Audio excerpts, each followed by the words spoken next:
आज का वीडियो बहुत ही महत्वपूर्ण होने वाला है। आज की वीडियो में बात करेंगे कि आप ज़मीन कोई खरीद रहे हैं या बेच रहे हैं तो वहाँ पर आप जो डॉक्यूमेंट्स जो हैं वो कैसे देखें और कैसे समझें, कौन कौन सी प्रविष्टियाँ आपको वहाँ पे देखने वाली होती हैं, कहाँ पर आपको जांच करनी चाहिए। तो चलिए वीडियो शुरू करते हैं। इससे पहले यदि मैं आपको बता दूँ, यदि आप मुझसे कॉन्ट्रैक्ट करना चाहते हैं, सलाह लेना चाहते हैं तो आप कालमी 4 ऐप के थ्रू मुझसे बात कर सकते हैं। इस ऐप की लिंक वीडियो की डिस्क्रिप्शन में हमने दे रखी है। आते हैं अपने टॉपिक पर। जैसे सबसे पहले सीधी सी बात होती है, यदि आप कोई कृषि की ज़मीन लेते हैं, खरीद रहे हैं तो वहाँ पे आप सबसे पहले फ़र्द देखते हैं। ठीक है, चलिए फ़र्द देख लेते हैं। देखिए फ़र्द पे सबसे पहले तो आपको संक्रमय और असंक्रमय देखना चाहिए। ठीक है, यहाँ पे जैसा कि आप देख सकते हैं, आप लिखा है भूमि जो संक्रमित अधिकारों के भूमि अधिकार में हो। ठीक है, यानी कि ये संक्रमय भूमि है, आप खरीद सकते हैं। ठीक है, अब ये देख लीजिए कि भाई इसमें उसका नाम है, जो व्यक्ति आपको बेच रहा है उसमें इसका नाम है या नहीं। जहाँ पे आप देख सकते हैं कि कई काश्तकारों के नाम लिखे हैं कि ये जो है इनकी इसमें ज़मीन है, तो आप इसमें देख लीजिए नाम है कि नहीं। अगर इसमें नाम नहीं है, अगर मान लीजिए नई नई उसने खरीदी है, मान लीजिए 6 महीना या 1 साल पहले उसने खरीदी, खतौनी नहीं बदली है, तो उसका आदेश में नाम हो सकता है। जैसा कि मैं आपको दिखा दूं, देखिए यहाँ पर जो है, यहाँ पर अभी अभी 1 साल पहले ज़मीन खरीदी है, खतौनी चेंज नहीं हुई, तो यहाँ पे मेन यहाँ पे नाम नहीं है, यहाँ पे आदेश में नाम चढ़ा है, यानी कि आदेश सीधा चढ़ा है। आदेश श्रीमान तहसीलदार महोदय, वाद संख्या, उक्त वाद में पूरा पूरा विवरण दिया गया है कि जो विक्रेती थी गीता देवी जी, उन्होंने जो है अपनी संपत्ति कृति इनको बेच दी है और इनका नाम निरस्त करके कृति का नाम चढ़ाया जाए। तो अब जब नई खतौनी बनेगी तो उनका नाम वहाँ पे आ जाएगा, तो कोई भी दिक्कत नहीं।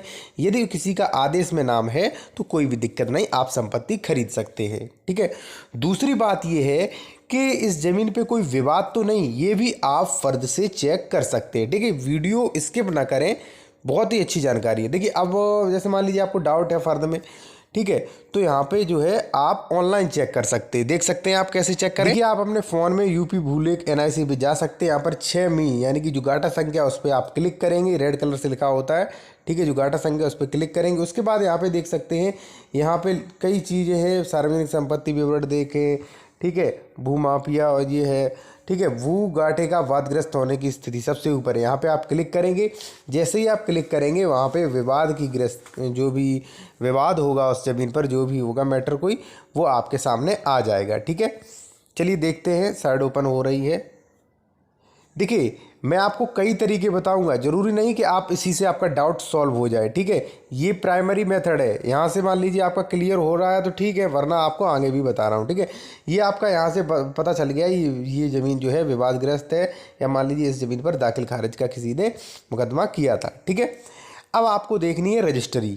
ठीक है भाई, जैसे मान लीजिए किसी की पैतृक संपत्ति है तो वहाँ तो आप रजिस्ट्री देख नहीं सकते हैं। ठीक है, उसका भी मैं बताऊंगा, पैतृक संपत्ति तो आप कैसे अपना डाउट क्लियर कर सकते हैं। ठीक है, यदि मान लीजिए किसी ने रजिस्ट्री से खरीदी तो आप रजिस्ट्री उसकी देख सकते हैं। जैसे मान लीजिए किसी ने ज़मीन खरीदी थी तो उसकी रजिस्ट्री होगी उसके पास, तो आप रजिस्ट्री भी जो है वो देख सकते हो। तो जान लेते हैं रजिस्ट्री आप कैसे देखें, कौन कौन से बिंदु उसमें देखने चाहिए रजिस्ट्री में। देखिए सबसे पहले तो सामान्य तौर पर आप रजिस्ट्री की जो भी फ़ोटो, विक्रेता उनके नाम देखें। उसके बाद देखिए यहाँ पर लिखा है विकृत रकबा। विकृत रकबा आपको देखना है कि कितना क्षेत्रफल है, जो आप ज़मीन खरीद रहे हैं कितना क्षेत्रफल उन्होंने खरीदा था। ठीक है, उसके बाद आप प्रॉपर्टी का डिस्क्रिप्शन अवश्य चेक करें।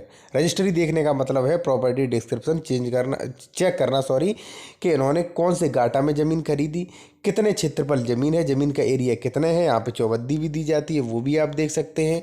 ठीक है, तो यहाँ से आपको ज़मीन की स्थिति पूरी पता चल जाएगी। ठीक है, जो कि बहुत ज़रूरी होता है। ठीक है, क्रेता विक्रेता आपने देख लिए, और जो भी प्रॉपर्टी का डिस्क्रिप्शन है, गाटा संख्या, क्षेत्रफल, वो भी देख लिया। फिर आप ज़मीन की चौहद्दी जरूर देखें। ठीक है, कि पूरा पश्चिम उत्तर दक्षिण में रोड है क्या है, तो आप ये सब जरूर चेक करें। ये तीनों चीज़ें चेक करने के बाद यदि आपको रजिस्ट्री पे डाउट हो रहा है तो आप रजिस्ट्री के पीछे जो है वो दिनांक डली होती है कि किस दिनांक को रजिस्ट्री हुई थी और किस पृष्ठ संख्या पर ये दर्ज है।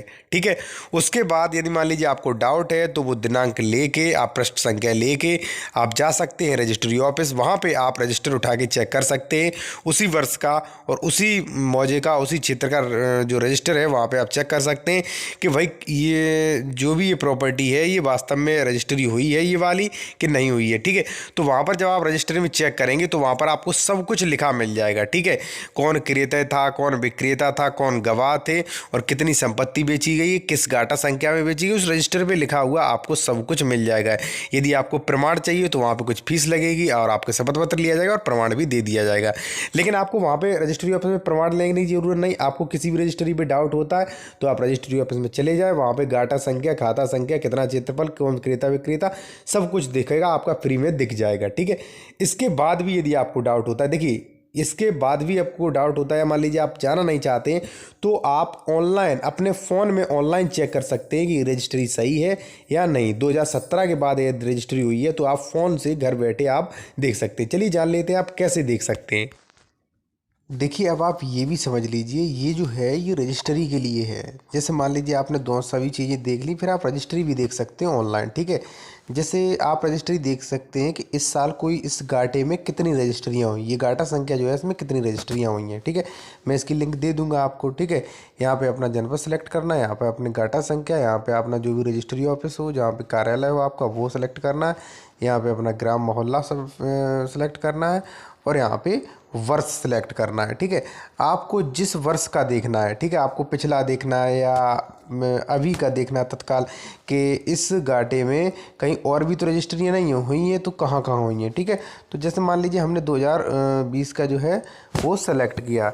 ठीक है। उसके बाद जो है आप कैप्चा कोड डाल सकते हैं। देखिए ये जो है यहाँ पे जो आप चेक करेंगे वो एकदम करेक्ट होगा कि इस गाटे की स्थिति क्या है, किसने बेचा, किसने खरीदा, सब आपको यहाँ पे दिखा दिया जाएगा। ठीक है। तो ये आपको क्लियर हो जाएगा कि ये जो कागज़ डॉक्यूमेंट्स आपने वैसे देखे हैं, जो भी आपने बैनामा देखा वो सही है या नहीं। देखिए हमने जो आपको बैनामा दिखाया था वो यहाँ पे बैनामा जो है वो देखिए यहाँ पे आप देख सकते हैं कि 2020 में ये बैनामा जो है वो हुआ है, श्रीमती गीता देवी वाला। ठीक है।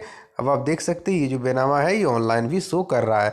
अब आपको इसमें ये भी पता चल सकता है कि इसमें कहीं इन्होंने, क्योंकि भाई जिसने ख़रीदा है उसने कहीं बेच तो नहीं दिया, ये भी इसमें पता लग जाएगा। ये 3 दिन हो चुके होंगे, 3-4 दिन, तो इसमें सब कुछ आपको पता लग जाएगा। ठीक है। आप 2021 2020 का देख सकते हैं कि भाई ऑनलाइन क्या स्टेटस है। ठीक है। यानी कि दोस्तों हमारा कहने का तात्पर्य यह है कि आप ओनली फर्ज देख के या ओनली रजिस्ट्री देख के आप ज़मीन न खरीदें। ठीक है। यदि आपने फ़र्ज देखी है तो आप ऑनलाइन रजिस्ट्री चेक करें, उस गाटा नंबर डाल के रजिस्ट्री चेक करें कि भाई इसने ऐसा तो नहीं कि भाई मान लीजिए इसने किसी को बेच दिया हो, उसने दाखिल खारिज नहीं करवाया, इस वजह से इसका नाम शो हो रहा हो फर्द में। ठीक है। ये तिवारा हमको बेच रहा है, तो आप उस गाटे को ऑनलाइन जो है वेबसाइट जो हमने बताई उस पर डाल के चेक कर सकते हैं इस गाटे में कितनी रजिस्ट्री हुई हैं। ठीक है। दूसरी बात, यदि मान लीजिए कोई आपको रजिस्ट्री दिखाता है तो उस पर एकदम विश्वास ना करें। यदि आपको डाउट होता है तो आप ऑनलाइन चेक करें कि रजिस्ट्री हुई है या नहीं हुई है, या आप रजिस्ट्री ऑफिस में पता लगाएं कि रजिस्ट्री सही है या नहीं है। और यदि आपका कोई कन्फ्यूज़न है तो आप कमेंट बॉक्स में पूछ सकते हैं, कालमी 4 ऐप पे बात कर सकते हो और इंस्टा की लिंक दी गई है, वहाँ पर भी आप SMS कर सकते हैं।